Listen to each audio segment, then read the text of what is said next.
Hello friends, welcome to my channel. আইপিএলের নিলামের আগে ক্রিকেটারদের ধরে রাখার নিয়মে বদল হওয়ার পর আশা জেগেছিল চেন্নাই সুপার কিংস সমর্থকদের। অনেক কম টাকায় আনক্যাপড অর্থাৎ ঘরোয়া ক্রিকেটার হিসাবে মহেন্দ্র সিং ধোনিকে ধরে রাখার একটা সুযোগ ছিল, কিন্তু এখন আবার সংশয় তৈরি হয়েছে। আইপিএলের আগামী মরশুমে কি আর চেন্নাই সুপার কিংস হয়ে খেলবেন না ধোনি? ধরে রাখা ক্রিকেটারদের নাম জানানোর জন্য আর 30 দিন বাকি, কিন্তু ধোনির সঙ্গে নাকি যোগাযোগই করতে পারছে না চেন্নাই সুপার কিংসের সিইও কাশী বিশ্বনাথ একটি সাক্ষাৎকারে ধোনিকে ধরে রাখার প্রসঙ্গে বলেন, এই মুহূর্তে আমরা সত্যিই কিছু জানি না। ধোনির ক্ষেত্রে আমরা আনক্যাপড ক্রিকেটার নিয়ম ব্যবহার নাও করতে পারি। এ বিষয়ে এত তাড়াতাড়ি কিছু বলতে পারবো না, কারণ ধোনির সঙ্গে যোগাযোগই করতে পারছি না আমরা। ওর সঙ্গে এই বিষয়ে কোনো কথা হয়নি। কাশী আশা করছেন কয়েকদিনের মধ্যে ধোনির সঙ্গে তাদের কথা হবে।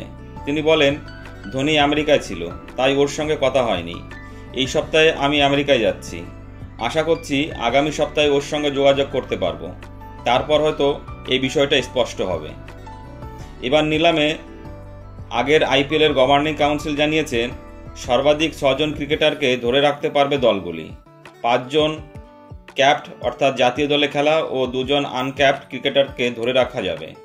সেক্ষেত্রে একজন ক্রিকেটারকে ধরে রাখতে রাইট টু ম্যাচ কার্ড ব্যবহার করতে হবে। গভর্নিং কাউন্সিল আরও জানিয়েছেন, 5 বছর আগে অবসর নেওয়া ভারতীয় ক্রিকেটারদের ঘরোয়া ক্রিকেটার হিসাবে ধরা হবে। ধোনি 2019 সালে জুলাই মাসে অবসর নিয়েছিলেন। সেই হিসাবে এবার তিনি ঘরোয়া ক্রিকেটার হিসাবে খেলতে পারবে।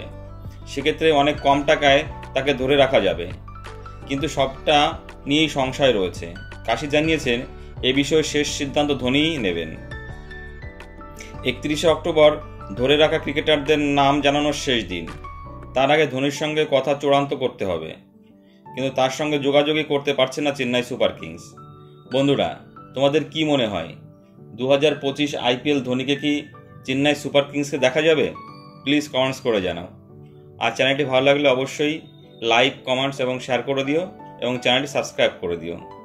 সকলে ভালো থেকো, ধন্যবাদ।